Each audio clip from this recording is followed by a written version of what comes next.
Welcome to the Blackout Show, presented by the Guillen Grid, a show about the Chicago White Sox baseball, the good, the bad, the ugly. We'll debate what's working and what's not on the south side of Chicago. It's old school versus new school baseball. And most importantly, we're keeping all the receipts.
Are we live and well?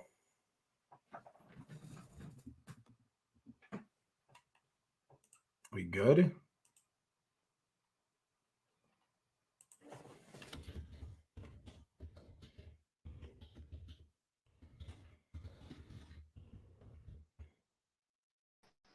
And welcome everybody to the Blackout. This is episode 22 of season 1. Junior, listen, yesterday, Junior, not you, but Luis Robert Jr. gave us the go-ahead, home run in the 7th.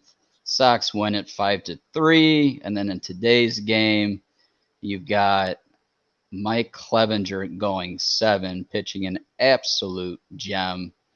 And then, we had bases loaded, no outs, and surely, we squander that opportunity. Why would you start the show with the typical White Sox talking about what happened yesterday? Storyline is White Sox got walked off once again and lose the cup. Let's just put the synopsis out of this. Great game by Clevenger. I'm gonna throw this out there right now. I've been reading again. Everyone knows that I'm on Twitter a lot. The cesspool has how it's been called. Everyone's upset on how the Cubs celebrated the walk-off home run from the fan base that celebrated a game in Iowa like if it was a home run in a game seven of a World Series, from the fan base where they retweeted the Luis Robert sign to the Cubs fans telling them to be quiet after a home run.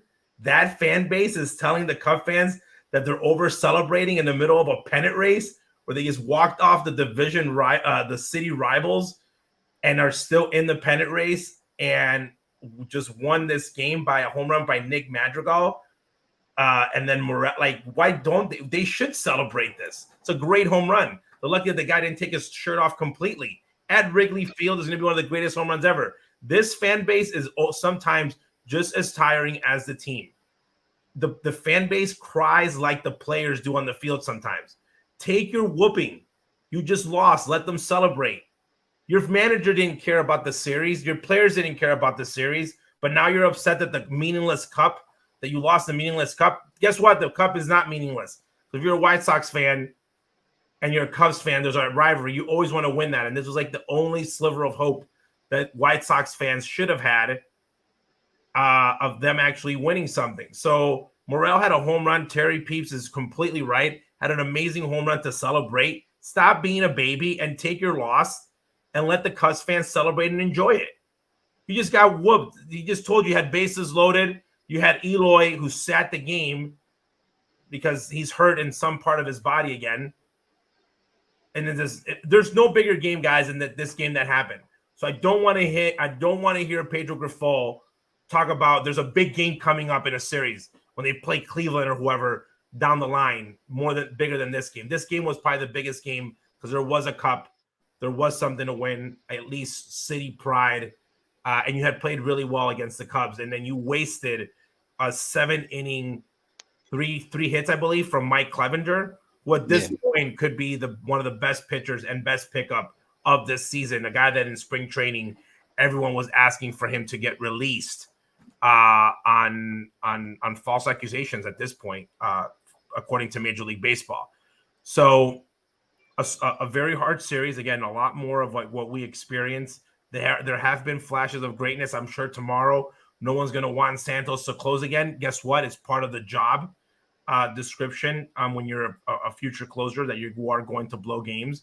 But like Chris said earlier, Chris, you said they had bases loaded, not producing productive outs. They once again lose an opportunity to score runs. And again, yesterday it happened too. Bases loaded first inning, and Moncada, my guy, grounded out to a potential double play, which he ran out, which got one run, but could have eventually would have been more helpful had they scored more runs in that inning. So again, just another typical White Sox situation, another typical White Sox loss of this season.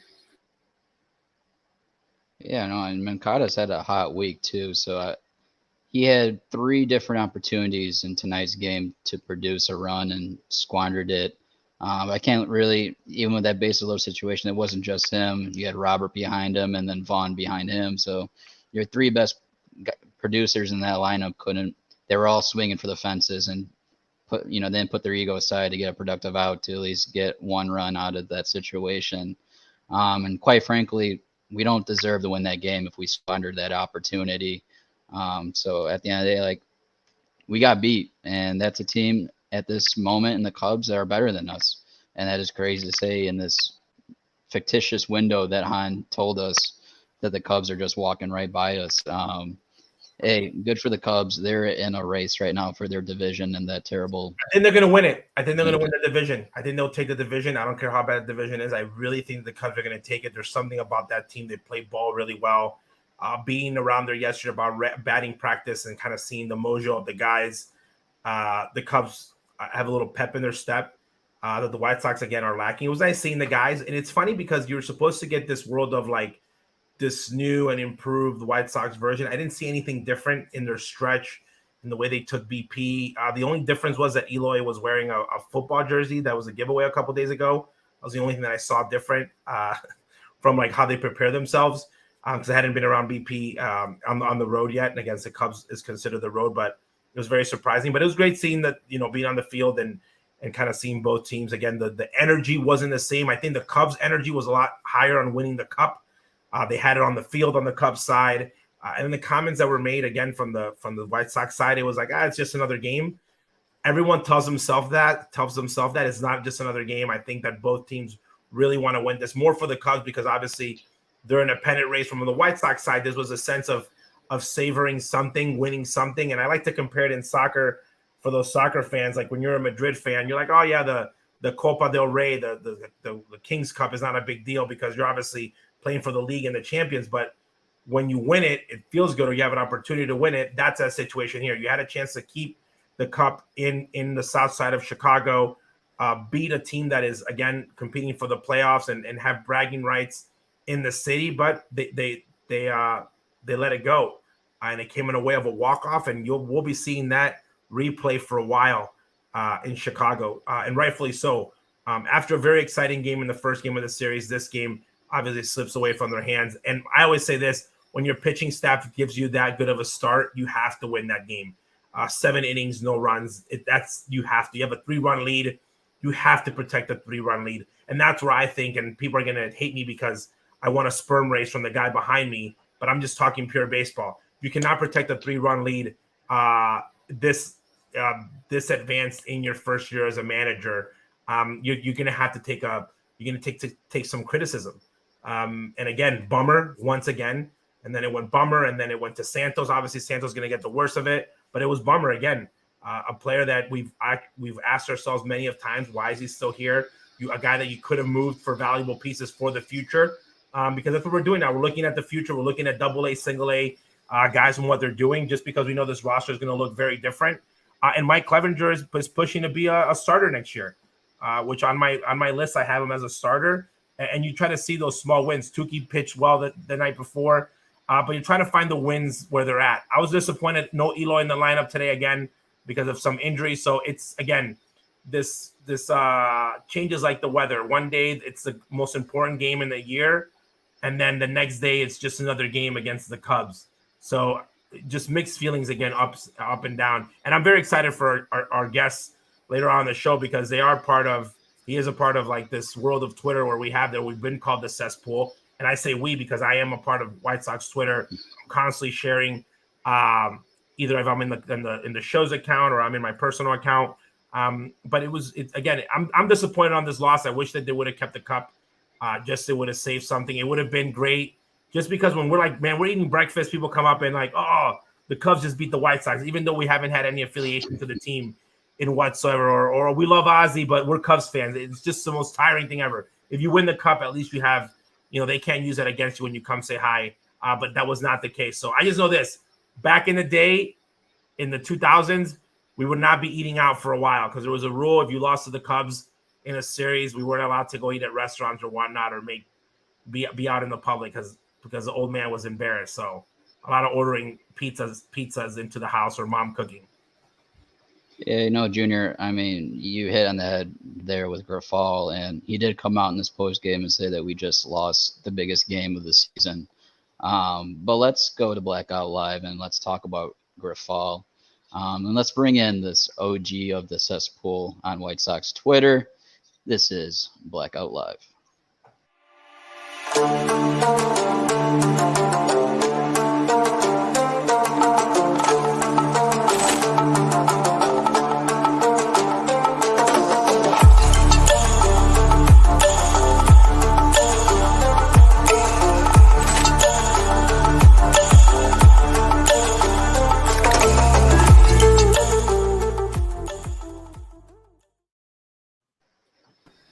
All right, folks, this is the OG of the cesspool from the 108.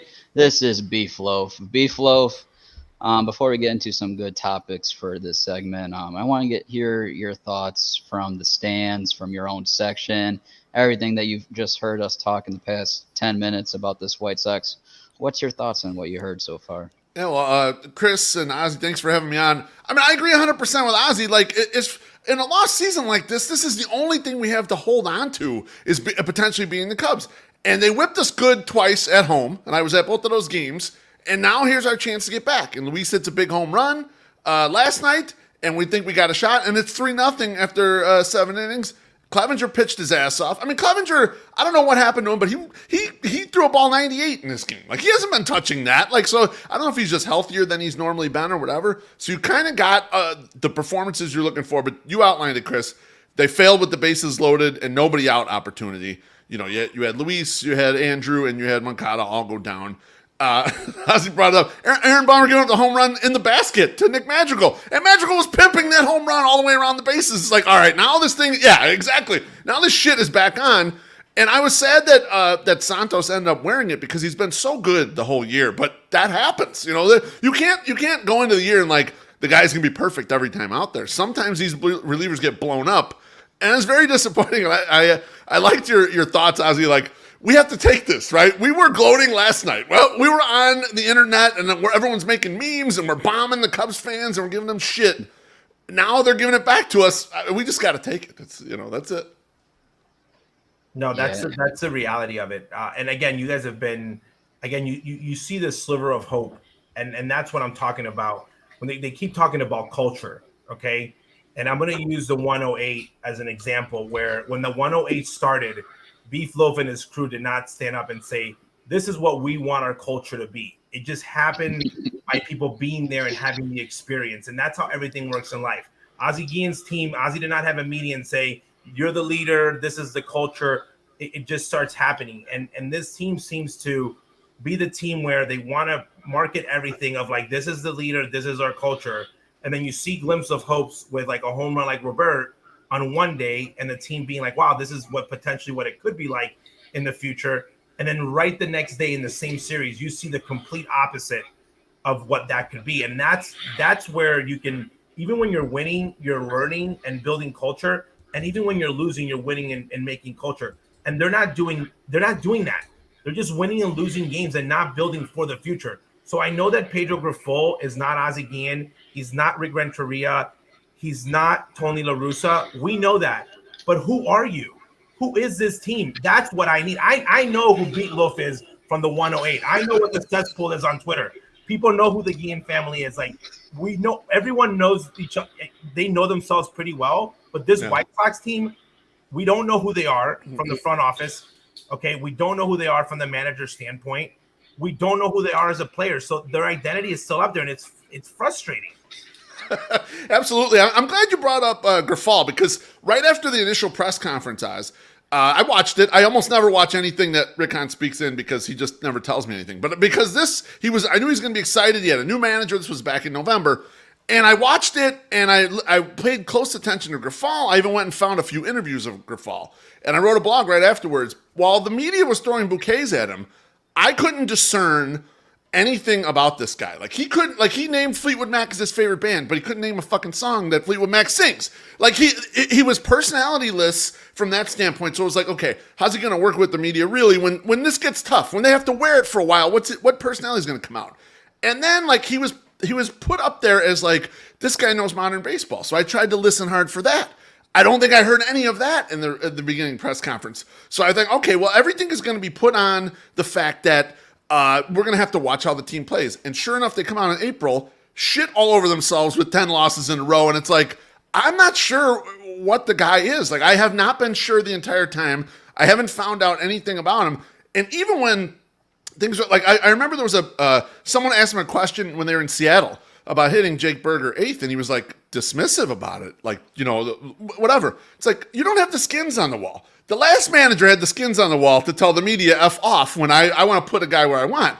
This team stinks. You should answer the question for the one guy who's hitting home runs. Why is he hitting 8th? And I haven't really I can't get a grasp of Pedro at this point. I haven't been a fan yet. I'm not blowing him out yet, but I got nothing here. I can't grab onto anything as a fan and be like, oh, okay, there's something I see that I really like. Well, this is his team, and I think that the best move that he did was when he took out Pantera out of the game, and he said, "You're not running," and then he doubled back, and said, "Oh, well, his legs were hurt," and you're like, "Whoa, we know his legs were not hurt." No, what you're doing is good, and I'm gonna be honest, I did not think that his X's and O's was gonna be as bad as it has been, because I thought that from what I've heard, that he knew baseball, but when he was being sold as this analytical guy, and then he's not doing analytical things, you're like, okay, well, you're not doing that. And when he's being dismissive, when Tony was dismissive, that's a Hall of Fame manager. He's earned that right to do that. He's done everything. He can be dismissive to you, and you just got to take it. It's because it's me, and it's Tony, and Ozzy's done that before, where you get to do that because you think you've had the credibility to do that. But even when the question he was asked about the Cubs stadium, and he was talking like he had been to the stadium yesterday 700 times. And I'm like, this guy's only been here once or twice. I've been on the bench more as a bad boy than he has been in the big league. So there's no genuine truth to what he's doing. Difference from 8th and Cats. You never see him talk about himself that he's this genius. Everyone else talks about him, but yet you've never seen him talk about in an interview, talking about what he actually does with pitchers. You've never seen him give himself praises. He doesn't kind of hide from it. So it's not Ethan that's promoting this, but in Pedro, it's him, and the team really promoted this. And I think they shot themselves in the foot when they said, we're going to go to war and we're going to beat you up and we're going to do this. And you're like, wait a minute, you were just managing Kansas City. You were not kicking anybody's ass. Right. So that's the part where for the future, I think it's even more important now that he knows who he is, because now you're really molding the future. You're molding Pantera, who's going to be your guy. You're molding Andrew Vaughn, who's going to be your guy. You're molding players for the C's that are going to potentially be under you for the next 3 years. And I'm like, is this getting molded the correct way? Away from wins and losses. I'm talking about the correct way of molding a team into the future. Because if Pedro's not the guy they're doing it, I'm sorry, and I'm not for firing a manager again. They need to get rid of him and be like, next guy in. Because the next 3 years are going to set you up for the future of at least being competitive enough with the foundation, not end up having a situation where you don't make the playoffs in 12, 15 years. That's now economics, losing fans. So this Pedro Grifol season, and this is second half, is where I want to see that growth, which I've not seen yet. Yeah, It's amazing because on my my notes I actually put no leaders as the first thing to talk about. I like how we jumped right into it. Now, Junior, even this Crosstown series, winning covers a lot of warts. We see this Cubs team, and I don't really look at that team and see an outspoken leader right now on that side. But again, when you look at our club, we see a vocal leader at all either. But we don't even have a coach like Terry saying here, that is a leader. But at the same time, your club needs to be executing and doing the talking. I mean, yeah, there's a difference between your vocal leaders and your, leaders that show it by example on the field. But even with that quote that we had from this from Grifol, he was talking about Luis Robert, and Robert doesn't necessarily have to be that vocal leader. I mean, he's doing it with the bat right now with producing on the field. But at some point, at the end of the day, when it comes down to your manager, this has been Rick Hahn's selection with Grifol. And I'm kind of leaning with you right now. Like, as much as I don't want to see a guy like Pedro fired, which, again, this is his rookie season. There's going to be a lot of learning curve to him. I don't want to see him fired, but at the same time, with how things have gone up to this point, you have to wipe it and start fresh. What is it called? You have to clean. Flush it. Flush You it, clean the whole. I wish, and me and BeefLoaf were kind of talking about this before in the studio, that what is it going to take for Jerry to make a decision, because you've had this guy in Rick Hahn for 10 years and he doesn't have a winning record, and when are you going to put your stamp on him? Like, you loyal for so long, not only just him, but for others in your front office, that when are you going to make a decision? Because you're really hurting yourself and shooting yourself in the foot if you're going to go and really truly say in 2024 we're going to contend, which I feel like you can if you have a competent GM, but that's not Rick Hahn. So when are we going to make that decision? And it's just frustrating because we know where this is going, and we're just, at the end of the day, if Jerry's just all he cares about is business right now, well, his business is hurting him, because I know the fans are still going there at this moment, but that's not going to last here. Well, and not at the sure, rate if you want to. Yeah.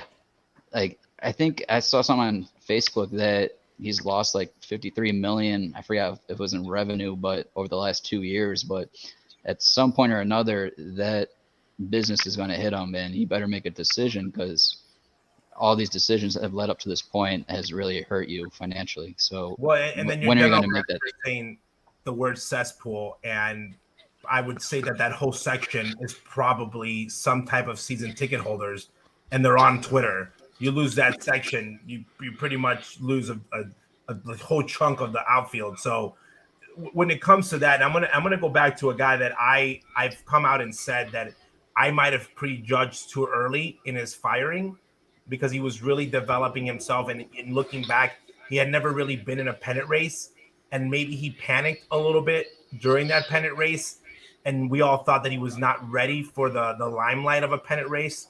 But then that's what a pennant race does, and that was in Rick Renteria. Because here's the other part: Pedro Grifol is developing as a manager. That's fine, but then developing as a manager in a winning race and developing in that level of pressure, that's a huge difference between guys that have played at the big league level and guys that have not. Ozzie Guillen had a shorter learning curve, because why?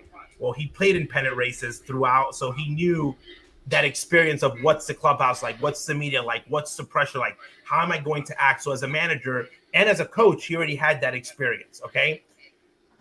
Rick Renteria might have not had it. So when we saw him managing down the pennant race, he made a couple moves that were kind of like, that wasn't very smart, but he did it. And you see guys like Dusty Baker did it in the playoff series. Dusty changed a batter in the middle of like a pitcher in the middle of like an at bat. The playoffs get to you, and it happens.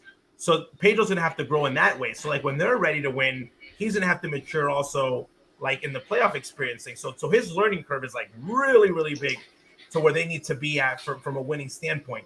He's made comments.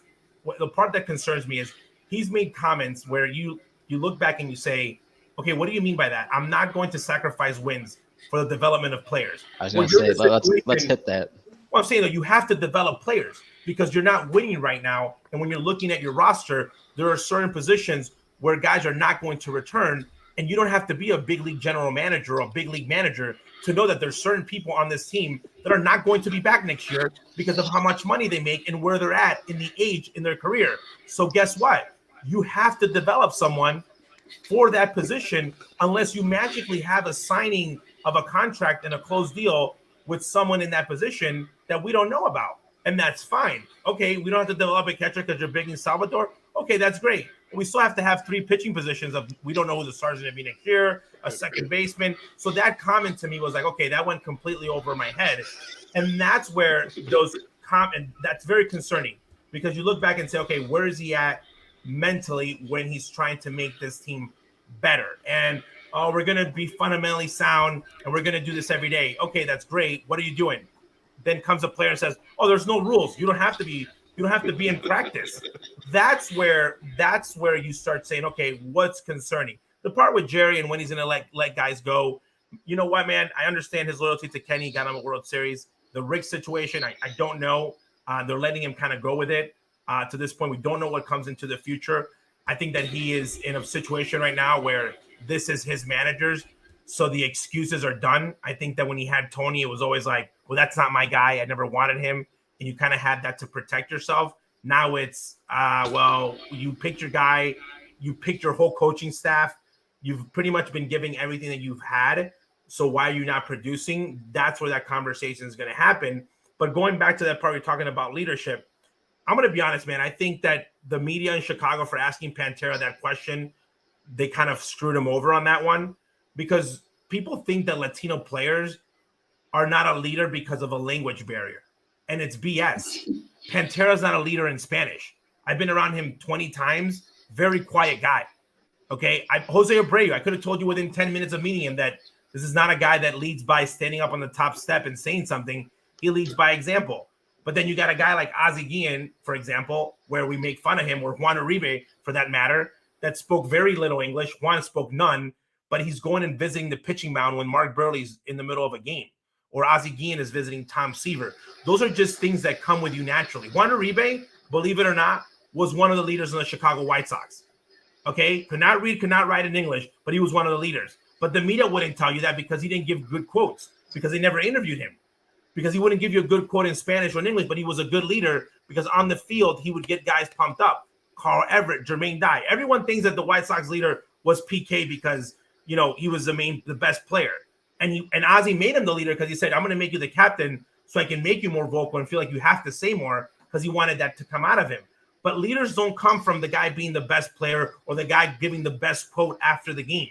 This quote thing of like, you want that, just put a spokesperson. Say, hey, we just hired this person. He's a spokesperson for the team. He will talk about team feelings and team morale, and he's a spokesperson. That doesn't mean that's the leader. And you know what the worst thing is for a clubhouse?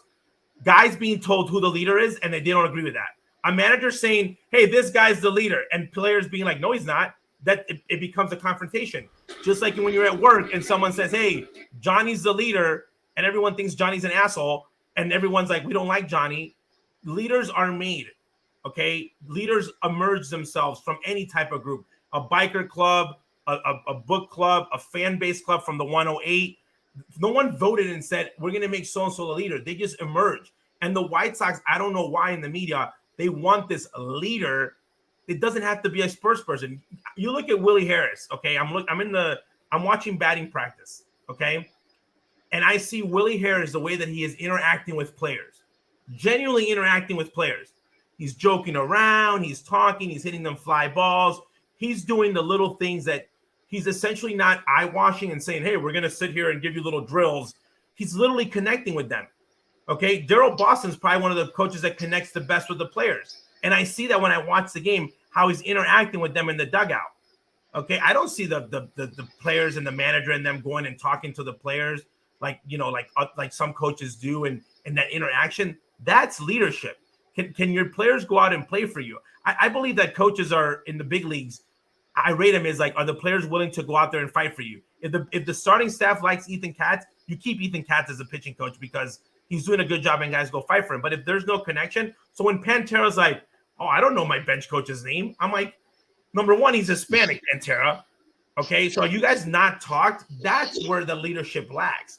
And if you don't have a leader in the clubhouse, okay, like a Juan Uribe or a player that does that, then your job as the manager, even if you don't want to be that guy, you need to be the top step guy and do it for real. Not say it on I'm going through the motions and be Joe Cool. You have to take that role till somebody comes in it. You know who was a perfect leader that was developing himself into being a leader from what everyone's been telling me? A kid named Jake Berger. Okay, I've heard Sheets is another guy because a leader has to be a guy who calls guys out, gets along with guys, kind of mediates everything, but it's not going to be a best player. So Tim Anderson, we don't know if he was a leader. The media told us that. We didn't know that. The media said, and the fans said, oh, yeah, he's a leader. Now we want to make Pantera the leader. So we're like, oh, the best player has to be the leader. No, it does not. We need to let that happen organically and let that develop. That's what I want. And I think Beef's watched the White Sox way longer than I have. And I think in every era, I'm not that old, all right? I'm not that old. I left for the 2000s, but I feel like leadership is when you think about the Magler Ordonez and Carlos Lee, they were good players, but I don't think they had like a leader. The leaders were never the guys that were the obvious choice. And I agree. This whole leadership thing, I think, is overplayed, to be honest with you.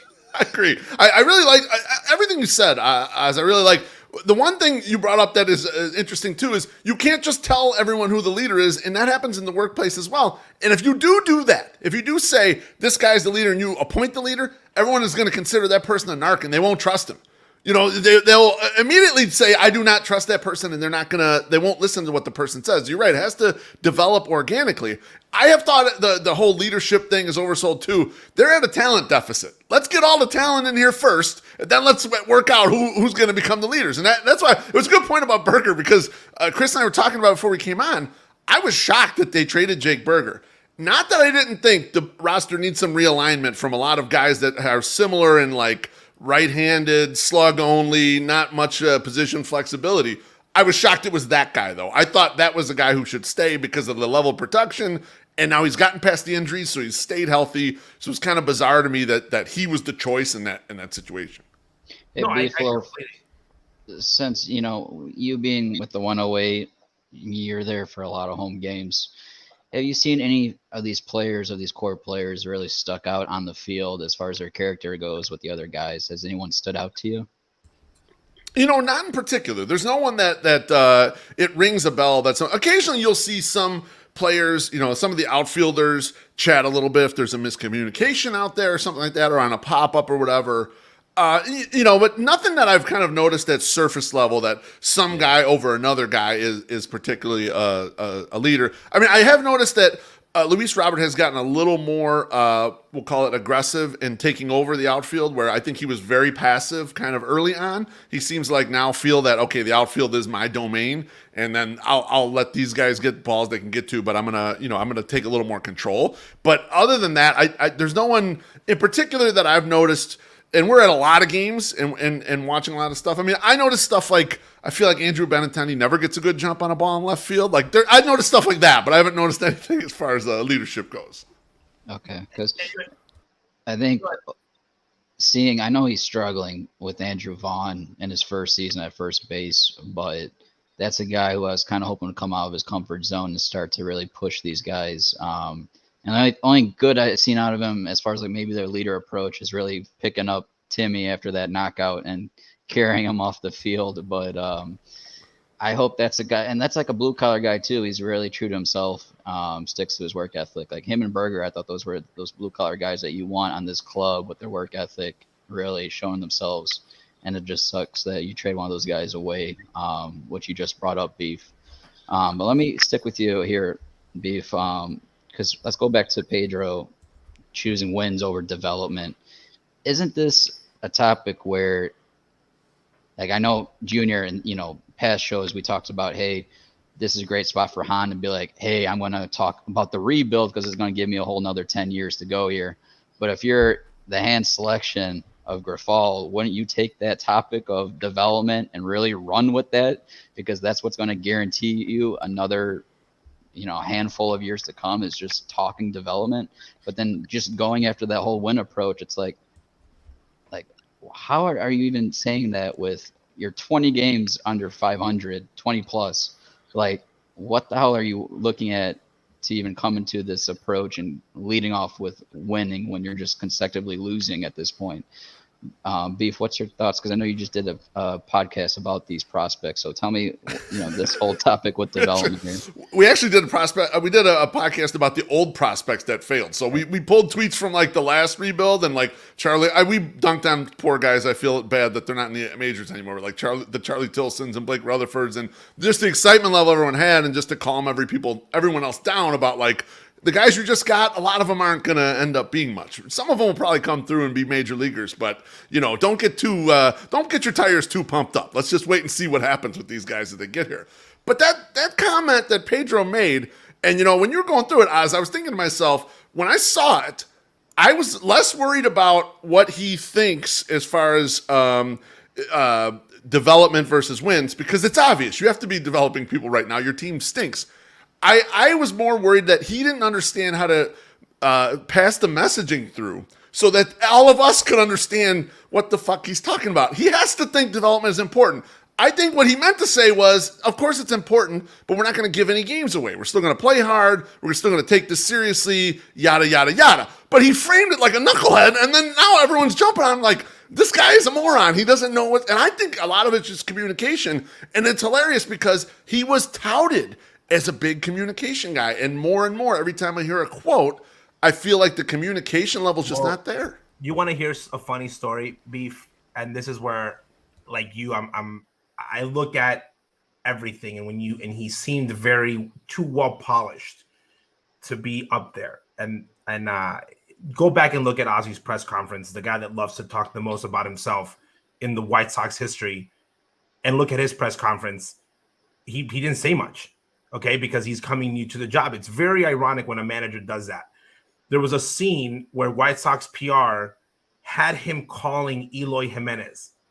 Okay, and it's basically played out like him and Eloy are best friends.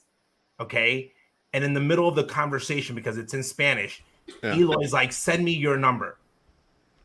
Okay? Use your best friend. I would be asking for his number.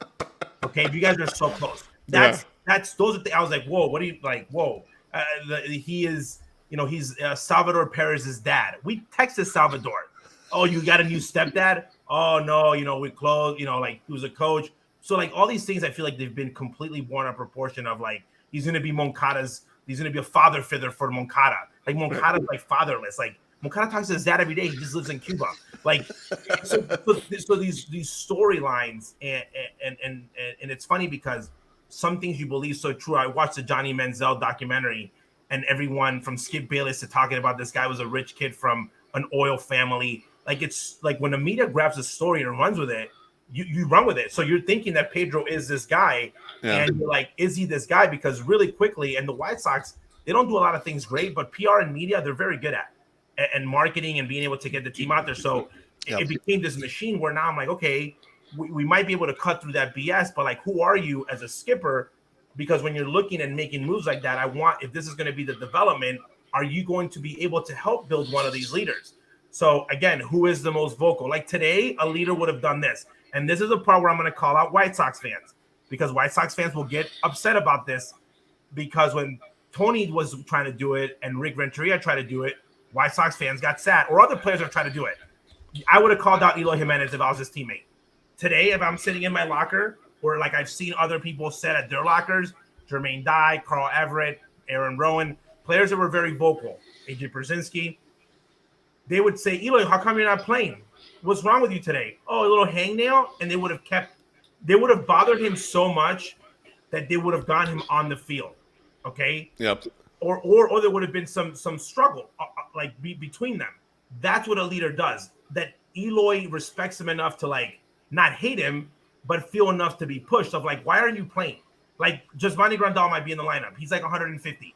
Like you should be playing every day. Right. And that was the part where I've always second guessed. I'm like, because I always said, man, these guys need to be motivated. Jose Abreu's in the lineup every day. And they've had him in the lineup for the last 4 years. So anyone on that team, and I talked to him, I'm like, how are you not motivated by seeing Abreu play? You look at Abreu change into a baseball uniform, and you're like, he's hurting. He looks like he's hurting just because of the way his body makeup is. Yeah. So as a young player, you have to be like, I want to play every day. So if they didn't learn that from Abreu and they haven't learned this from this guy, is like, okay, is this now? I'm looking at it as like, okay, do we have a problem where just like in 2004, there was a lot of talent, okay, but that talent couldn't put it together, and you needed to break it up because it was they were so close, but they were all yet so much the same that you needed to break them up and have other guys come in to kind of flourish the young guys like Pantera. That's what I feel like we're at right now, where there's such great talent. Like Eloy might blow up and be an MVP. Moncada might blow up and be this guy, but they're not ever going to do what the White Sox, where they really need to assess and say, hey, we need to blow this up because our core guys are not working, and Pedro's the guy that needs to deliver that message. My worry is that Pedro's going to tell him and say, oh, no, we're fine.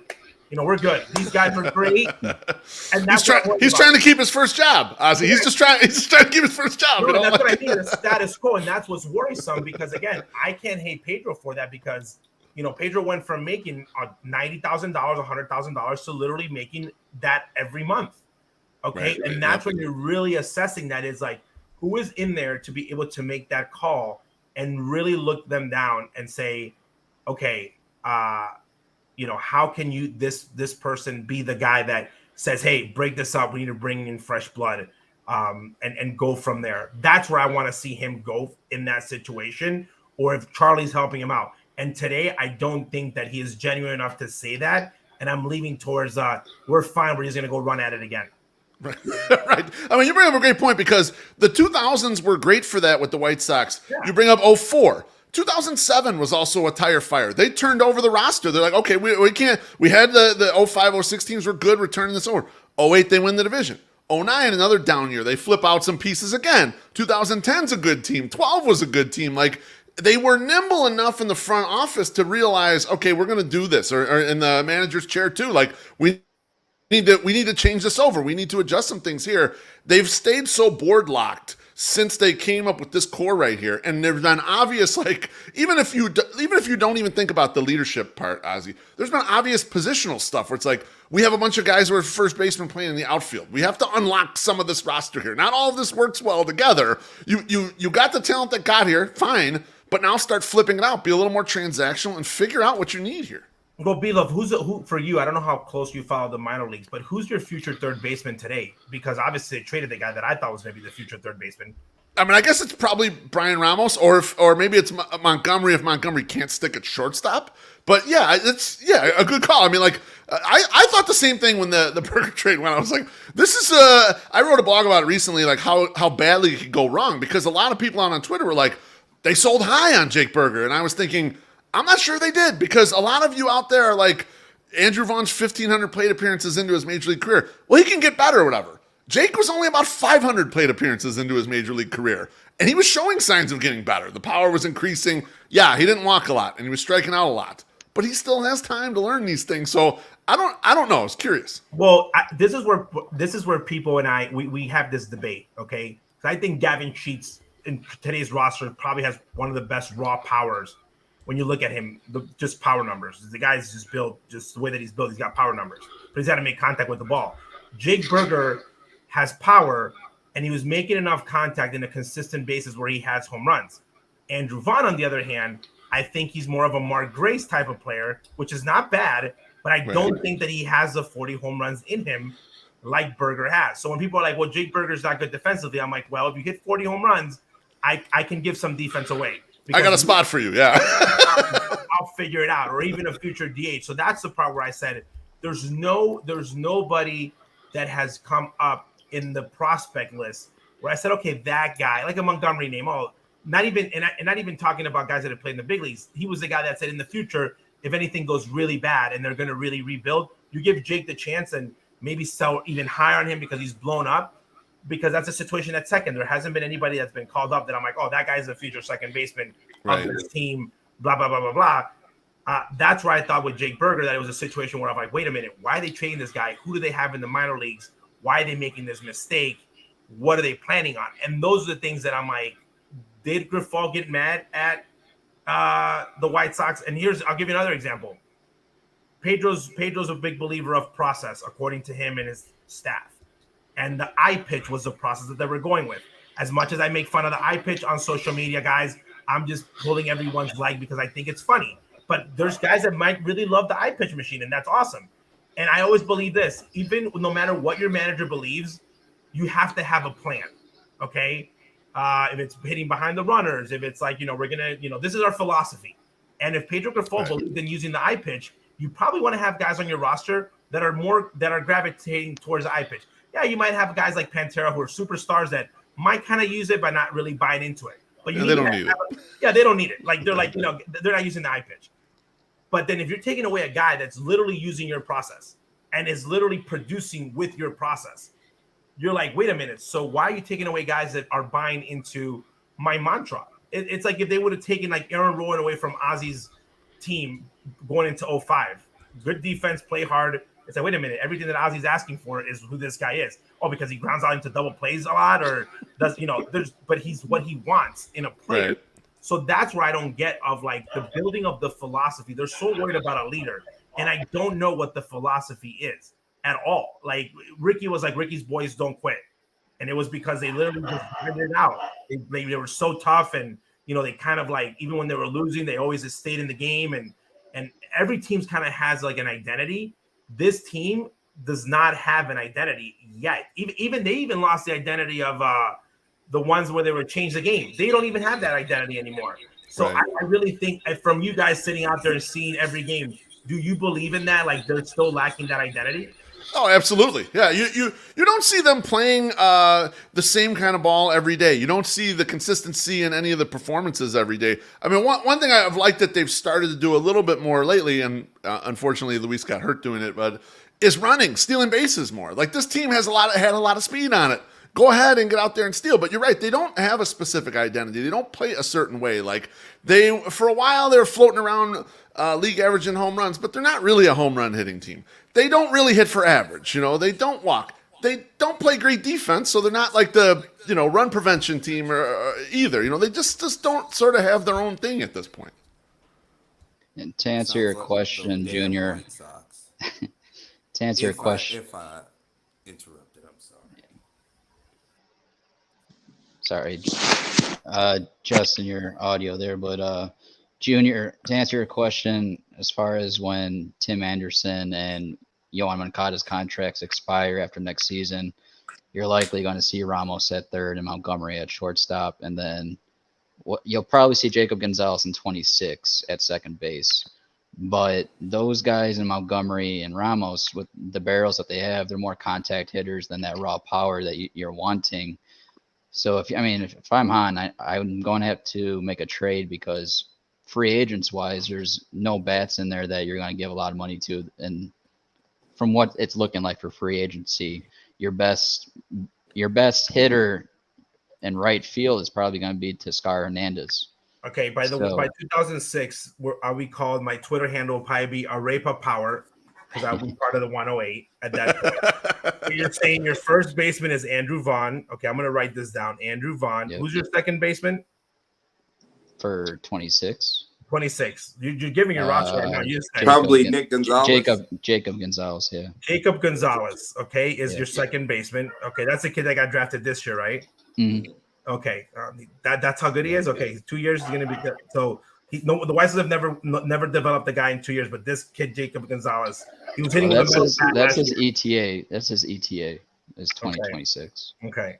He was hitting with a metal bat last year, but he's going to go in the big. Okay, third baseman. Who's going to be at third base? Ramos. Okay, Ryan Ramos. You fucking wish. No. Ryan Ramos. Okay, Ryan Ramos. That's my play cousin, actually. Brian Ramos is my play cousin. Justin, have you seen the stats since he's gotten back from injury? So Ryan Ramos, Montgomery at short. Okay. Yeah. And your catcher. He was drafted last year. Correct. He was also hitting with by the way, he weighs like $150. I saw his arms. Very concerning. He's got to hit the weight room. It's like 156, OJ. Yeah, trust me. I had never seen him because I've never seen him play. And I started asking around. I started asking for pictures of him. The body was a little frail. So who's going to be the catcher? Corey Lee. So the catcher, you don't have to have one because it could be anybody. So then you got Pantera in center because he's signed till then. And then Benintendi is signed till like 2045. Yeah. He'll be on there. And then right field, you got Colas, I'm assuming. Yeah, right field. You got Colas. Okay. Right field, you got Colas. And then center, you got Pantera. And then you got Benintendi in center because he signed till then. And then Benintendi is signed till like 2045. He'll be on there. And then right field, you got Colas, I'm assuming. Which Correct. that's why I'm saying you need I to guess. really get a trade. You got to get a trade. To get Why like wasn't nobody happy over solid the right Oscar fielder. Colas at right field for the future? So your catcher is the power hitter. So you're gonna resuscitate Buster Posey. You said what? You're gonna I don't like bring him this back from the one dead. bit. He's gonna be like he's the next coming of Jesus of Nazareth. You're gonna bring him back. By the way, the only Are power you hitter. talking? Are you talking Quero? Quero's gonna be on this team too. So you're gonna be the That's only the tandem. That's the likely tandem. Okay, you're gonna Corey be Lee the and Quero. only team in Major League history that is gonna hit 9 for 9 on prospects. Yeah. That's how. Okay, I just literally walked you through. So I'm making the list. So you're telling me that out of the guys they drafted, they're gonna have the first. This is a 30 for 30, by the way. Yeah. If this team Bring this wins, back it's gonna later. be a 30 for 30. Oh, by the way, if this Put my fucking glasses on. I can't see. I that want shit. Ozzy to be the manager. If this team wins, because this is gonna be a Oh, great okay. story. This is like a 30 for 30. Like if this team makes it. By the way, if this is a team and I had to be a betting man, I would not want anyone related to anyone. How many games could that lineup win, OJ? In where? In AA? No, in Rob Manfred's baseball.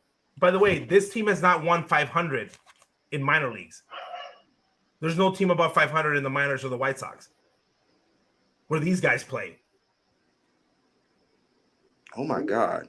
That like you can look that up. I'm just saying like so you. Well, I'm, most I'm of wanna them look are that here. up. Most of them have you, only and by the way, if this is the for lineup a in week 2026, at, BeefLoaf and Birmingham. every season ticket holder in the 108 should get a free season. But here, at least free concessions the entire year we should get. I'm being serious. Everyone that sits to this team, I don't care how much they market. If this is a team going into 2026 and you don't think this is a rebuild, okay, you're dumb. I'm sorry. If you don't think that the lineup that you just gave me for 2026 is a rebuild with no one with big league experience, what the hell do you call that? I mean, Chris didn't even add in all the prospects we're going to trade for when they got to trade Pantera. You know? By the way, so here's the thing that that's the next one. You know, like, I'll make this better. So they trade for Salvador Perez, and he'll be the leader as the catcher for all the young guys. he'd be like 50 years old. He's like my age. I'm literally, but if this is a lineup in 2026, I will tell Brooks Boyer that everyone in the 108 section needs free concessions as amazing season ticket holders because they're the ones that are sitting there through this pain. If you're a season ticket holder right now, trust me, you want to get free Ozzie Guillen pictures, autographs, go up to him and say, hey, I'm a season ticket holder. We feel for you. You're spending. All right. By the way, I'm gonna hold you to that. if this is not a rebuild, Gonzo, what is? This is a rebuild. If this is the plan you just gave me, this is a rebuild. I don't care what you call it. Yeah, it's not a retooling, which is what they were kind of getting at with trying to compete in 2024. And this team could lose 100 games in the big leagues, guys. You talking about could? I mean, Will. that's our projected lineup. Sosa just hit Who knows? 18 Who home knows runs what they're going to be in the like when they get here? Sosa, I'll give you this much. Sosa hit 18 home runs in the minor leagues right now. Can't hit the ball to the infield in the big leagues. Popeye got called up, didn't get played. Colas is bunting guys to third base with runner on scoring position. He's a right field power hitter. He's bunting guys to third base, and That's I love weird. the bunt, but not with the guy who's supposed to be hitting bombs. He got it from the bench. He got it. He just obeying the sign. I'm just saying though, like that's the part where people get and Beef can argue. Like I don't hate the bunt when Ozzie Guillen's bunting a guy over who's hitting ninth and is a 270 lifetime hitter, and the pitcher's a lefty. I'm all about it. That's fine. Go for it. Yeah. When it's Colas, Junior, this is I got concerning, by the way. I got one more topic here before we let go of BeefLoaf. We have a resurgence of a guy by the name of Jesse Scholtens. In the past month, he has been our best pitcher. He's pitched 24 innings, 8 earned runs, 7 walks, 22 strikeouts. I want us to take a look here, at least in this rotation going to 2024. Do you think this is a guy that's going to be in our bullpen, or do you think this is a guy that will be in the back end of the rotation?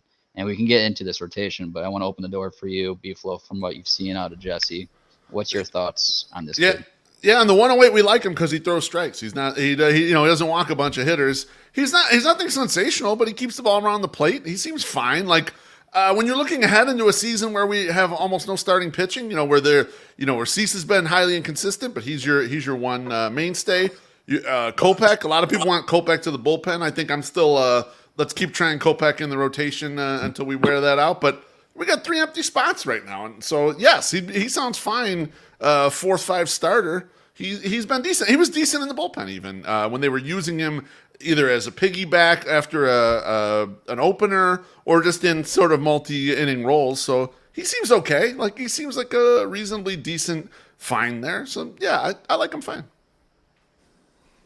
Yeah, Scholtens going into 2024 is prime Rick Hahn territory right there. I don't have to pay him. All he has to do is fucking walk his ass to the mound every time it's his turn.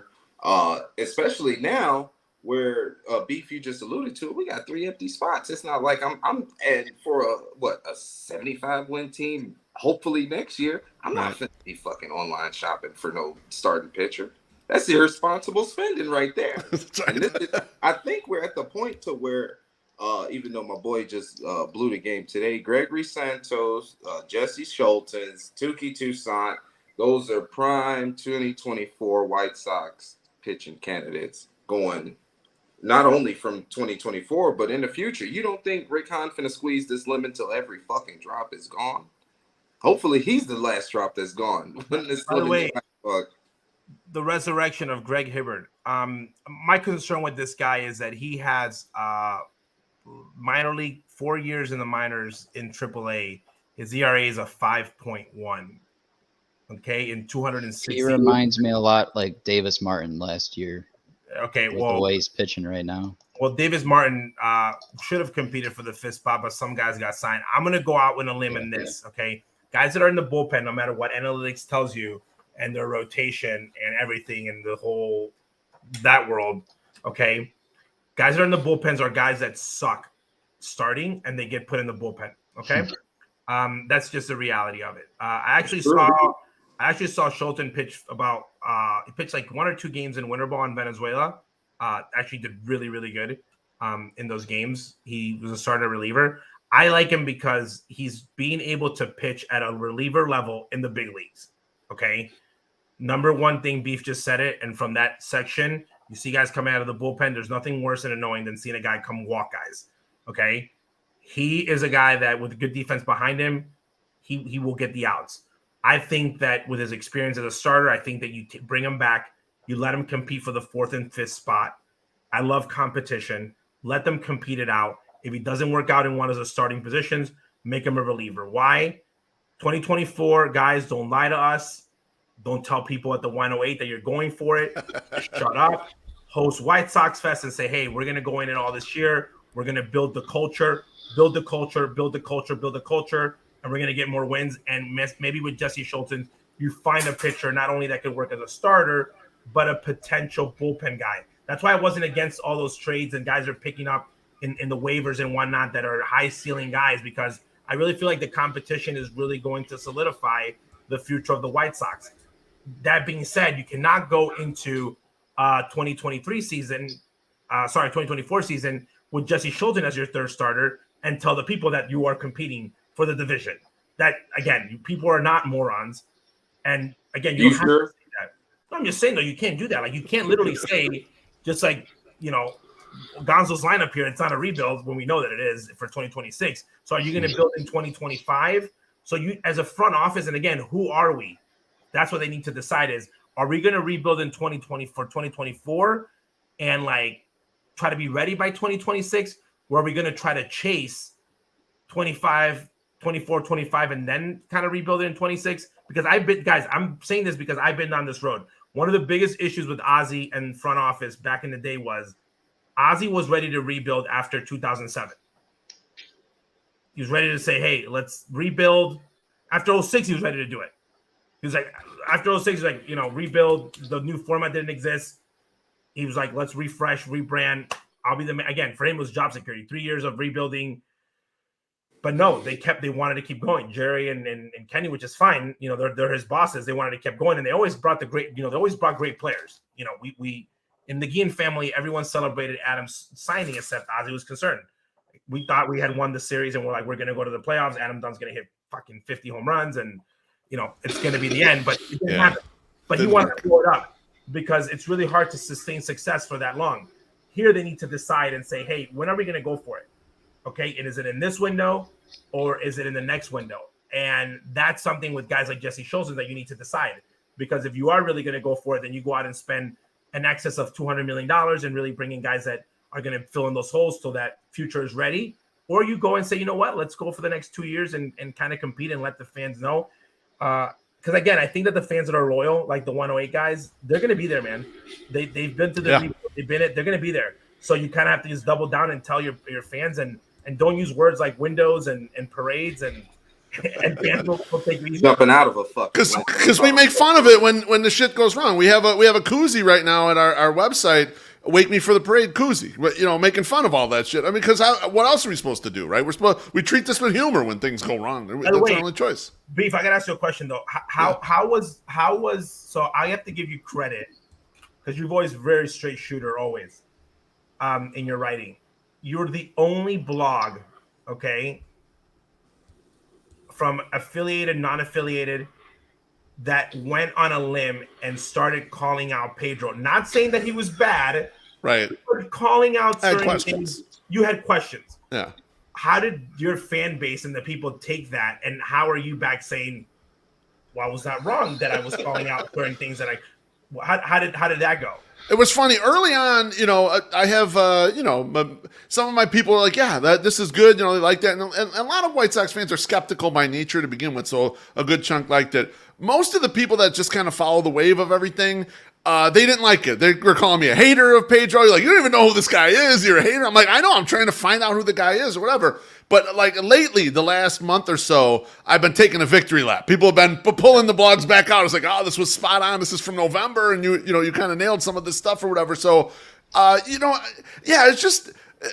Let's just be honest about stuff we see. I mean, that's all we can be as fans and anyone who writes or puts stuff out there. Just put your honest opinion out there. You're going to screw up, and I screw up plenty writing stuff and saying different things. But so far on Pedro, I still am not. The questions lay out there, and I'm waiting for him to kind of come through and answer them. We're going down in a dark period. I don't know if he's going to have another year to be able to answer them or not, but I'm interested to see if he can eventually do it.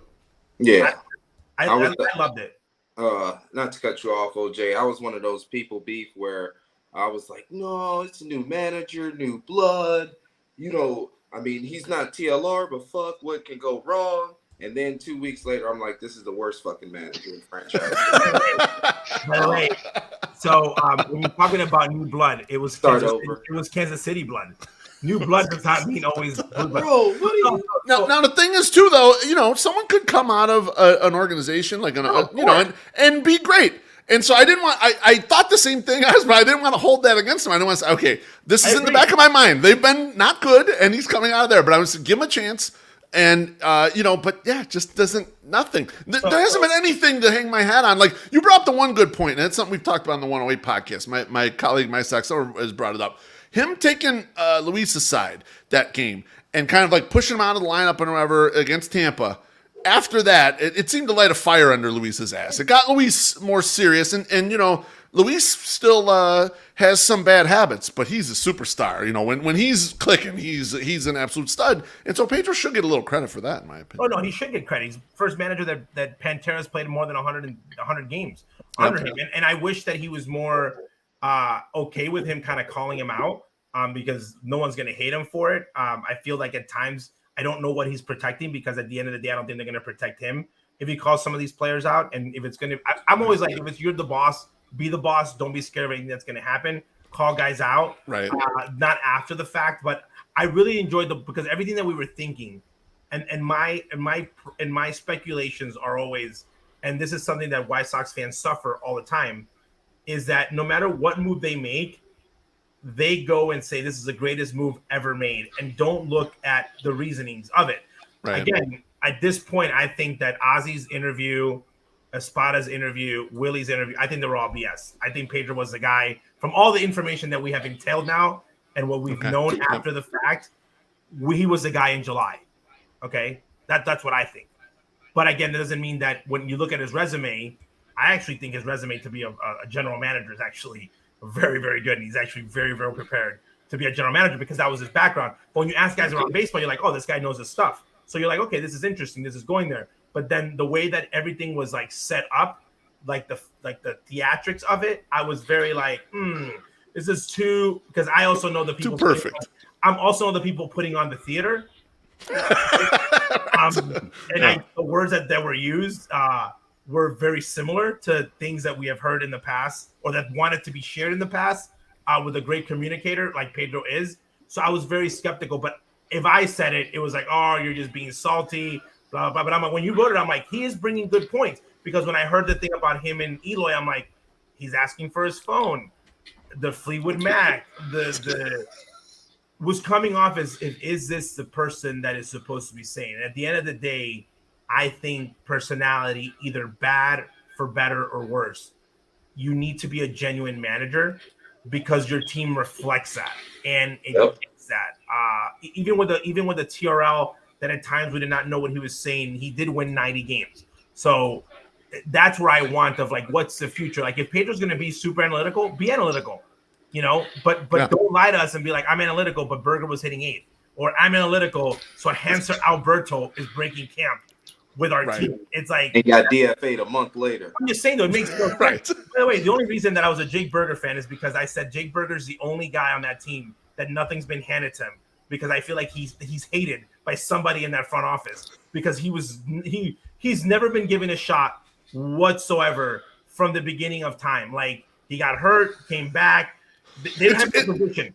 Ozzy, in 2020, when they had the offsite, they invited everyone and their mama to the offsite. They didn't invite him. He was playing independent ball in Missouri. Yeah, and it was like, what the hell? Like, everybody was in Schaumburg except this guy. No, I'm being serious though. Yes. And you look at this and you're saying, wow, this guy's supposed to be by the way, Jake Berger got drafted. If you look at Jake Berger's story, you think he got drafted in like the 27th round of like your last pick, where it's like you take family members and friends. Right. He wasn't. He was drafted. He's a top prospect. Yeah, he was 11th overall pick. 11th overall pick. So he was a genuine, legit baseball player when he was coming off. Yes, he suffered some injuries. Again, when you're looking at him, he's not very pleasant to look in a uniform because he's not a sexy player. But when you look at him running, he has plus speed. Okay, especially when he's jogging around the bases. Even that. Here's the part though, Beef, which I love this about him. He's a guy that if he was the type of player that he needed to improve at third base, he would be on the field every day, taking 100 ground balls every day.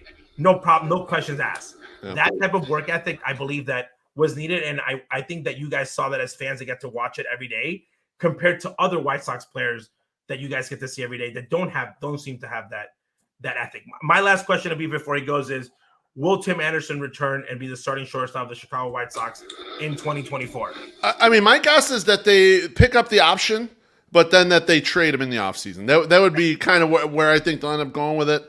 It's a little bittersweet because we kind of started 108 and the blog and everything right around the same time Tim Anderson was coming up. So we've probably written more blogs about him in particular, and we've all been big fans all these years.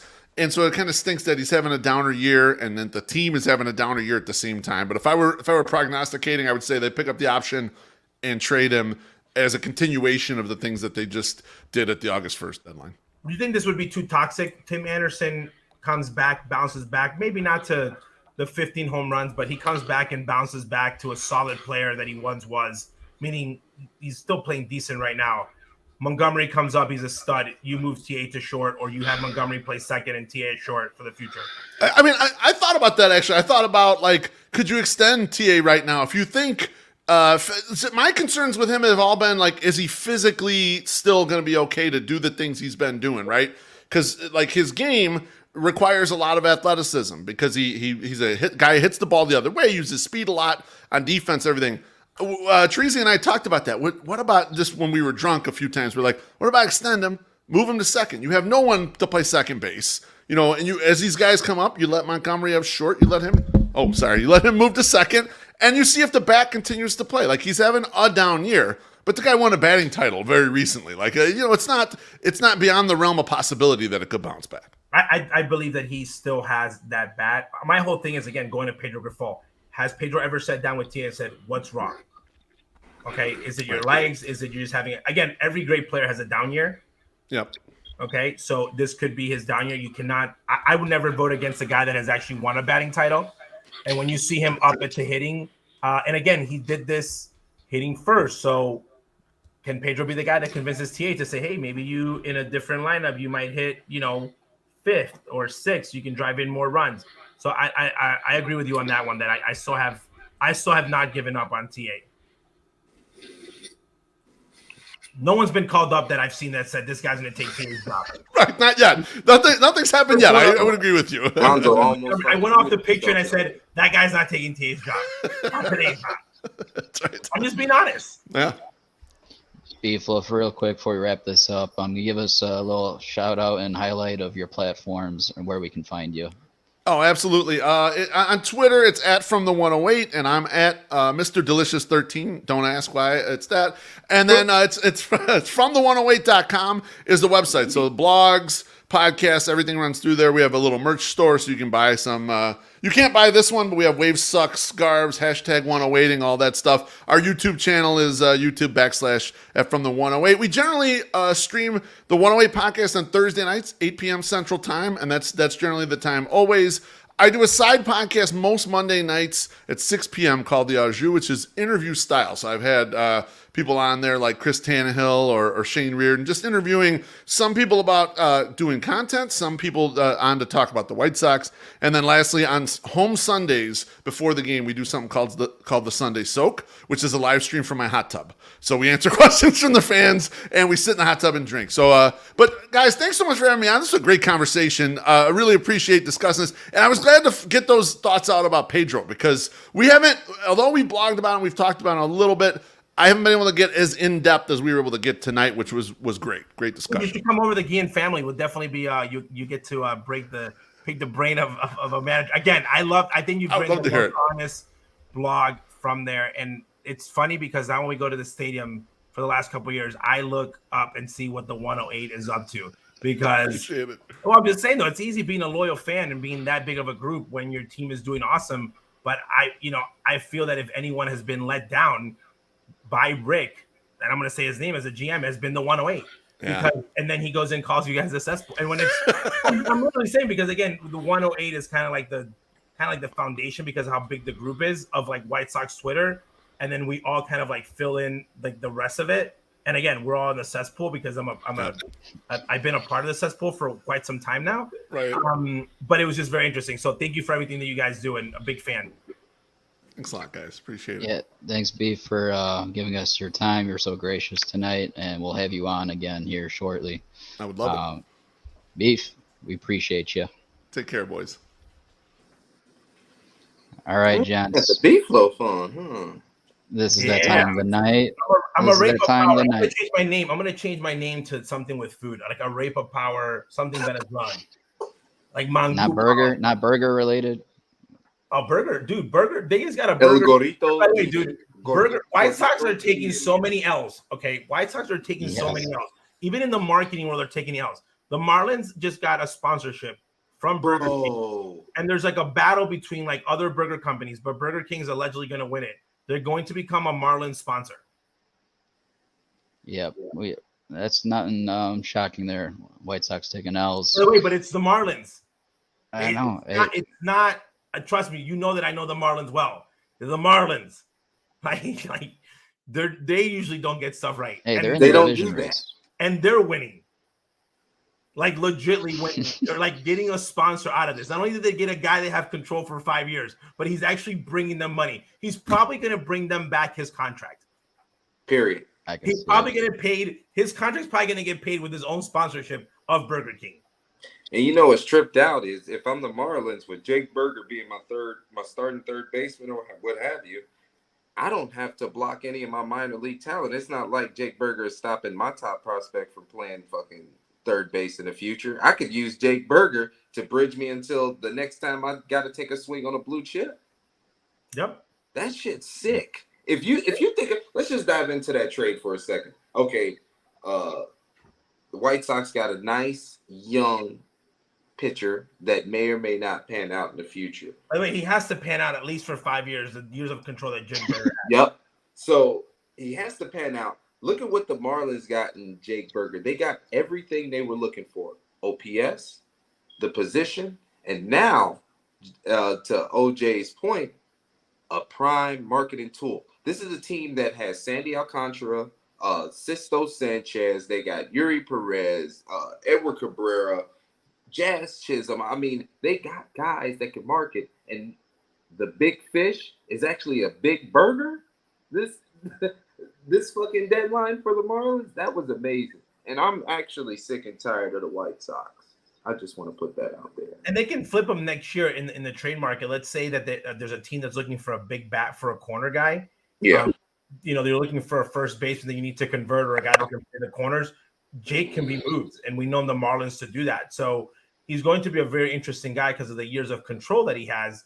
If he keeps producing at this level where the Marlins can say, okay, we might make him a prime position player at the DH position, for example, let's say down the road, or first base, or kind of like, or they can say, hey, what team needs a guy like Jake Berger, Detroit Tigers, because Torkelson is not kind of panning out and you need a fix me right now guy.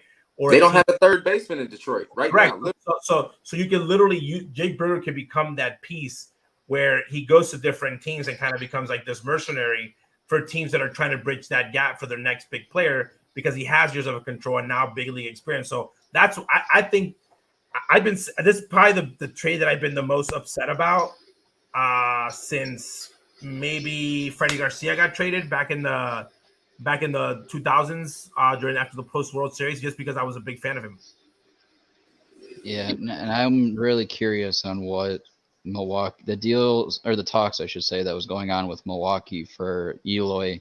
Like before the Sox had to pivot from Eloy to Berger, I really want to know what those conversations were, because me solely, I would have been more so focused on trading Eloy than Berger at this deadline, especially with Berger proving himself this offseason with the control on him. I just felt like that is one of the trades at this deadline that I felt like things were going perfect up until that point as far as getting deals done for expiring contracts and value for prospects. But I guess you can't have a great deadline when it comes to Hahn. But nevertheless, we are going on to Southside Daily.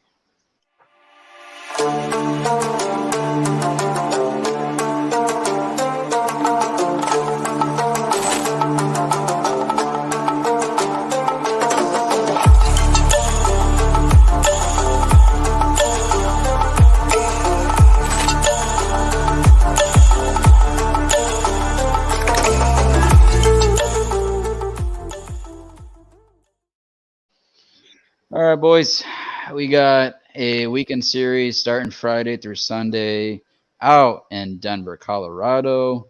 On the mound Friday is going to be Michael Kopech versus Lambert. Saturday, the guy we were just talking about, Scholtens, is going to go up against Kyle Freeland, the lefty. And then Sunday, our boy Dylan Cease is going up against Flexen. Guy to watch out for in Colorado right now is McMahon, batting .252, 20 home runs, 62 ribbies. Guys, this is going to be the tankathon for the first pick with Colorado here in Denver. Jay, I know you just joined us. What's your feeling out here with Colorado on the road? What you're looking for in this series? What I'm looking for in this series is our rotation to 8 innings. Like one specifically, Michael Kopech. You just alluded to the fact that Colorado is a shit show. I mean, don't get me wrong. They don't have nearly as much baggage as the Chicago White Sox, but that's a team that's going to have trouble winning ball games against anybody, not just the White Sox. Now, you fast forward into the matchup that we have with them coming up, and it's not just fucking Ryan McMahon. You still got fucking Brenton Doyle, a no-name, a creative player that's fucking playing out of his mind. You got Nolan Jones, old Cleveland farmhand, who's basically hitting the ball over the fucking high bullpen in right center. So there's going to be opportunities for Michael Kopech to get hurt. Let's just be honest. Like, this is not a slapdick team we're playing against. Even their fucking rookie shortstop, Ezekiel Tovar, is going to be probably on pace for 17 to 20 home runs. So this is not a lineup to where you could play down to your competition, especially at the altitude. You could get fucking swept playing around with the fucking the Rockies. So I'm actually scared, Gonzo, to be honest with you, because this is supposed to be a series just like the fucking Cubs series, where we were supposed to kick ass and take names. Like, we owned the Cubs at Wrigley, and we still found a way to shit the bed. Shit It was the like game what, away. eight wins away that you had. So here's the thing. So there's Don't do this to me. who's gonna be the first team to 50? You got 46 and 75 from the Rockies and 48 and 73 from the Chicago White Sox. So here's a situation to build good momentum by the White Sox. They should go in here and sweep with Kopech. Showed at least 2 out of 3, but they should have an opportunity to sweep and bounce back and not pitch 4 innings. I think showcase bounce back for Kopech, Scholten, and Cease to at least consume 6 innings plus. So from what I'm looking for is 6 innings plus from all the 3 starters, okay, and be able to bet the under on those games because the bet's going to be high and make some money. But if the pitching staff does not do their job, the games are going to be over. And I could see Colorado coming in and surprising and winning the series on them. So the White Sox need to take it serious and try to get to that 50th victory. These are the games that are going to keep you away from losing 100 games. You drop against Colorado and you don't build that momentum, your September is just going to even look even more gruesome. OJ, this is what I like about baseball, because even when you're in the shit show like the White Sox, there are still areas of your season to where you got to have these games. Like you just said, these are the series that stop me from losing 100 games. So what you got to do, you got to still be a professional baseball team, put your pants on, win 2 out of 3. Go ahead, take your ass mile high and whoop some ass. No, and by the way, and they're showcasing themselves. Scholten's showcasing himself for the future. Kopech is showcasing himself to be a starter and cut this conversation of going to go play the outfield. And that's the types of situation when you're looking at that that you have to keep that in mind and say, hey, I'm playing for the future. I'm playing for my next contract. I'm playing for my next team and get W's. And from Pedro Grifol's standpoint is, man, get those W's. You don't want your legacy when your grandkids look you up and your managerial record. And it's just like so bad that you don't want to pull up your baseball reference. Your grandpa sucks.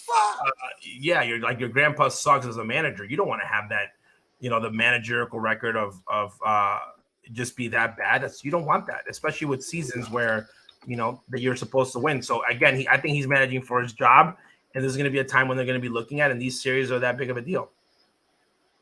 Dropping this Rocky series don't help Pedro Grifol's case. I can tell you that right now. Yeah, I see us going 30 games under 500 out in Colorado. We've just struggled in recent years out in Colorado, and I don't think it's going to get any better. And they ain't got Todd Hilton in the lineup. I'm hoping Garrett Atkins, no fucking Matt Holliday. Have some faith, Gonzalez. When was the last time they were in Colorado? What was this? 2 years ago. Yeah, I was gonna say 21. I was on my old platform. Or what Colin Cowherd say, the other place. The other place. Only thing I'm looking for is Dylan Cease going 7. I want to see another strong start out of my boy Dylan. And it's a tough place to pitch out there with the high altitude. So we'll see if he can do it. But the boys come back. Go ahead. No, I was gonna say, speaking of our boy Dylan Cease, now this is an opportunity for him to lower, have a low whip game. Colorado isn't an on-base merchant. They got to swing their way on. So if Dylan Cease is efficient, getting quick outs early in the count, he could fuck around and find himself probably 6 innings with only an 85 pitch count. That's a win if I'm Pedro Grifol, and more importantly, the White Sox bullpen, because goddamn well the Rockies gonna put up some runs. It's just how much leverage you're gonna have in that situation. Are you gonna be on top, or are you gonna be chasing? Dylan Cease can keep the White Sox on top. And I don't know. I feel indifferent just knowing. I'm sure Dylan's fastball will be fine. It's just that slider in Denver. I don't think it's gonna be breaking as much. If I was him, I'd be throwing more knuckle curve when I'm on the road there in Denver. But I would rather hang a slider than roll a curveball up there at the Rockies too, because that knuckle curve, if it's gonna flat, look the same. It's gonna look the same there.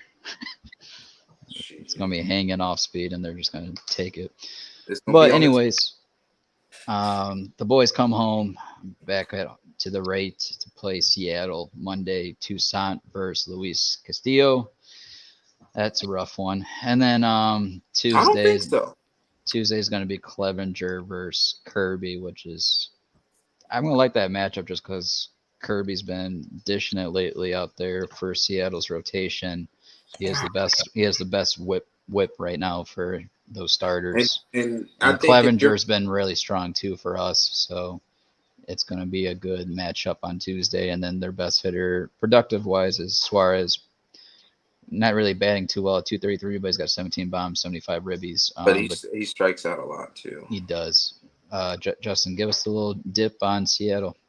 Well, I'm not really worried about the Luis Castillo matchup. I think that's the best opportunity for the White Sox to win a game throughout the whole series.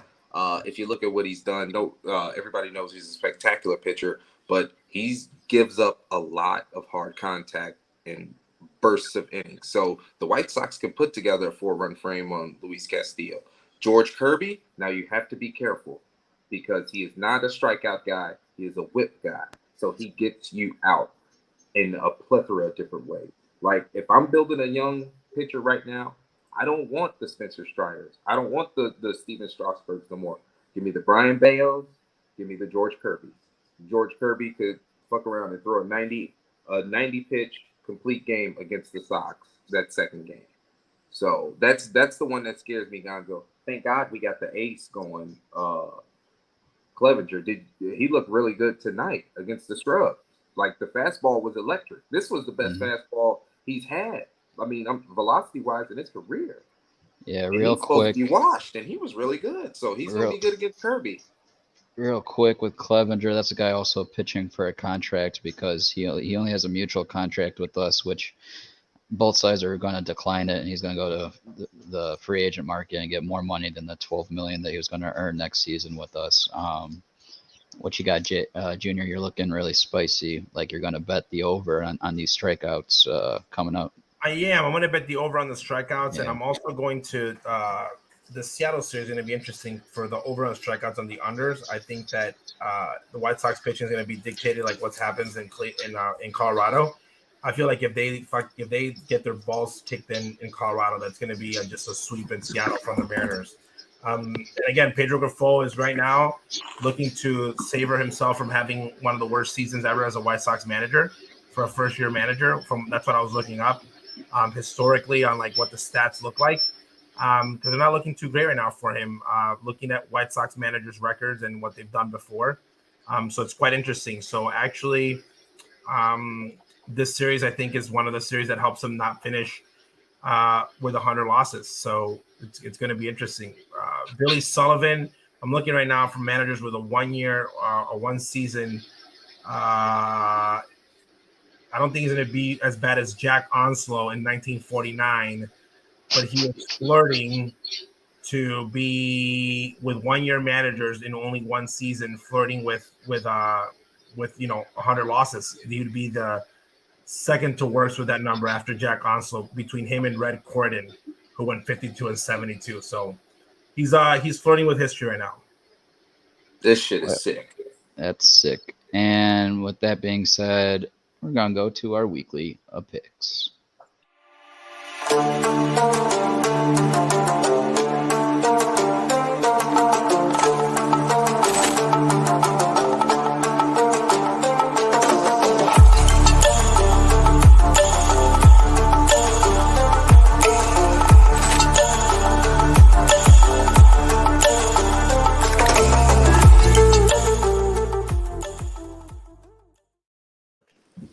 All right, folks, we got a tie for last place because Justin won last week with one of Junior's favorites. He chose Yohan Moncada, and Moncada had himself a good 4-game stretch last week.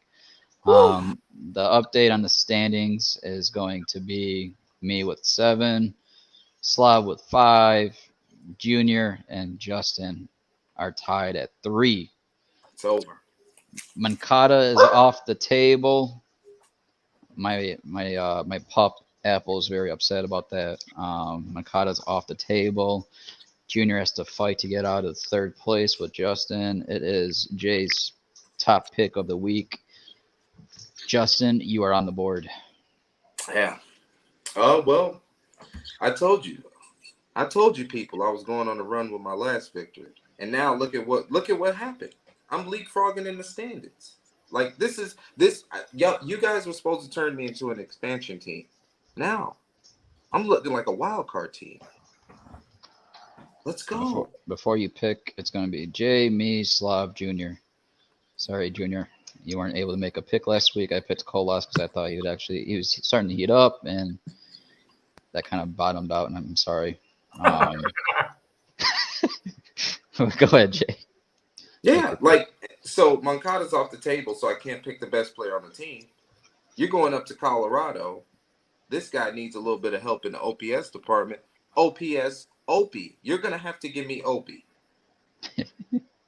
You're giving me Opie. Jay's picking Opie. Who's that? Andrew Vaughn. Okay. I'm going to go Robert Jr. because why not, since he's on the board. Wow. Slav is going Tim Anderson. From what I've got on my text messages. Robert has been a pick to click 90% of the season. Oh, definitely in the last month he's been. If he's there, I'm taking him. That leaves it to you, OJ. OJ, what you going with a man? 263 hitter on the road. Look at you with the analytics. Yeah, 33 runs. Probably the most balanced is OBP 327, 351 slugging. I'm probably going to go deep in that tiny field. He is also struggling in the month of August, which I think he's going to pick it up. The last 7 days have been horrendous, 136. The last 30 days, 194. But it's time for himself to get picked up. Andrew Benintendi, little Benny. We're going to go with Andrew Benintendi. Ooh. It's time for himself to get picked up. He's been one of the best players, one of the best hitters for the past month. So I like that selection by you, Junior. I think you're going to give Jay a run for his money. And our picks are as follows. Jay, you're going with Opie, Andrew Vaughn. I'm going with Luis Robert Jr. Slav is going with Tim Anderson. And Junior made a solid pick at number 4 with Benintendi. So I'm going to go on a limb and say this. So if Andrew Vaughn does not hit a home run, does that mean that he loses a point? Ooh. No, you can't just come on, man. What type of no? Now that we're tied in the standings, we got to do Manfred's rules. Stop playing, man. No. I was just asking questions. Like you have Pantera, and you have this guy, and you have power hitters. They don't hit a home run the whole week. You just might as well just say you lost. You lose a point. Hey, Vaughn's been hot the last 2 weeks. He's starting to turn it a little bit. I hope he does take off, though. I hope he does. Wait. A bomb. Wait. Colorado. Wait. You know why? We know why you want Andrew to take off. Mm-hmm. Yeah. Seats, brother. He gets closer to 20 home runs. I'm a lot happier. Trust me. Right now, he's still doing better than Abreu, so I'm looking good right now. His WAR is almost to 1. Come on, man. Why you gotta do that? Hey, at least it's positive. It's Why been you negative. wait till he's my pick to click to say his WAR is almost to 1? Hey, low-key, Gonzo, take it back. I want Remillard. No, I'm not giving you no more picks. Wow. All right, folks, that's our picks of the week, and now it's shout-outs. I'll lead it off. Shout out the one and only Soraya, as always, being my support behind me. I'm also going to give BeefLoaf. Shout out to Beef. He just was in the chat here. Shout out to you, Beef. You gave us an hour of your time. You're so gracious, and we appreciate you for your first appearance on the Blackout. And I was actually really excited to have someone from the 108 come join us, because it's nice to have some White Sox Twitter, the cesspool, join us. And I'm also going to, shout out some of these other listeners of ours that jumped in the chat. I've never seen Terry Peps before, but you were solid tonight in the chat here with comments. Jack Carey, I see you also here. Thanks for joining us, Jack. I saw even 8 Junior. Did you have to throw up that Moncada's comment right there? You could have just said Jack. Shout out to Jack. You didn't have to throw up fucking Moncada's OPS. He wanted me to pick Jack. Now what? Tony jumped in the chat too. Jay, look at Tony. Boom. And that's gonna be my shout outs for these listeners on today's show. They came in hot. I'm just gonna shout out. Hey, if anybody out there, if you stole Dylan Caesar's girlfriend's car, bring it back. Yes. It was not a fake story. It's been confirmed. Her car got stolen at the stadium today, at the ballpark in Wrigley. Probably getting taken right now for a joyride. So hopefully she finds her car. But it was jacked. So keep an eye out for it. You know what? I'm excited. I love the 108 guys. I've had a chance to meet them, especially Beef. And is that weird that I was more excited asking him questions than you? Hey, you was fucking fanned out today. I was fanned out. I was more excited than interviewing former players because of his article. I was excited about getting to talk to him about the Grifol article because the same things that I was thinking he was expressing in a really well written form, and he was not getting the you're saying that because you want a sperm race comments. Usually when I make a baseball comment, people say, oh, you only say that because you want a sperm race from a World Series manager, Ozzie Guillen. But he was expressing the same thing that I was expressing. So I was excited that I was able to ask him the questions that I wanted to about that. And that fact that I got to bring up the cesspool because I literally think that he was talking about the 108 because they run Twitter. And Fantasy Football League, I will be the worst general manager on there. So please join the Fantasy League. If you ever wanted to put a whooping on a Guillen, this is your chance. Yes, this is your chance. Because I watch football, but I'm not a good football GM. Before Jay does his shout outs, I'm going to highlight we are going to be doing a Fantasy Football League this fall. And it's going to be our beginning of leagues for fantasy. We're probably going to do one next year for baseball, but definitely that one you will not win. I think me and Jay are going to beat up on Junior, but we're going to have some good trash talk with fantasy football. But definitely send us an email if you want to join in our league. We got some spots available. Send the email to ogblackout@gmail.com, and I'll be adding you to the league. Jay. Good names, by the way, people. Bring good fantasy football names. Yes. We already have some good names going already. Jay, you better join in our league. Otherwise, I'm not going to allow you to be in our baseball league next year.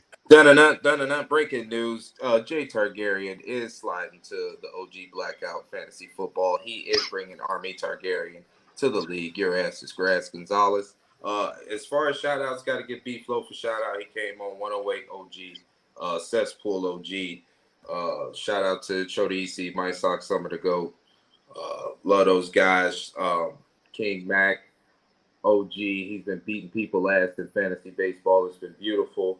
Hopefully he can ride the wave onto a championship, but 9 times out of 10, not, because I got to win that same championship. So shout out to the whole of BGR. We've been doing the Mount Rushmore of every position.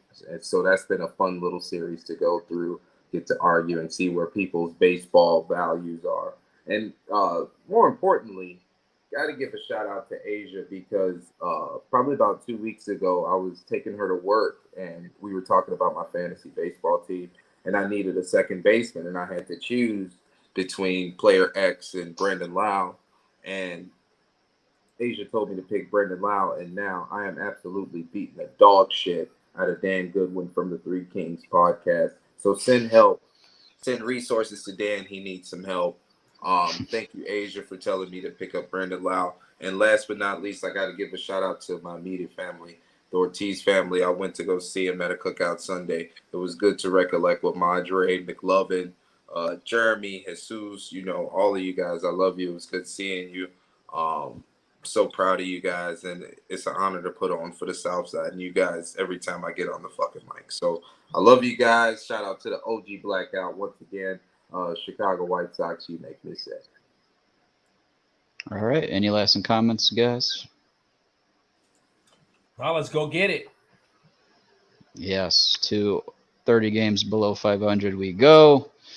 From Gonzo, from Jay, from OJ, thank you for listening to the Blackout, and especially BeefLoaf joining us. Thank you, Chicago. Thank you for listening. Beep, beep.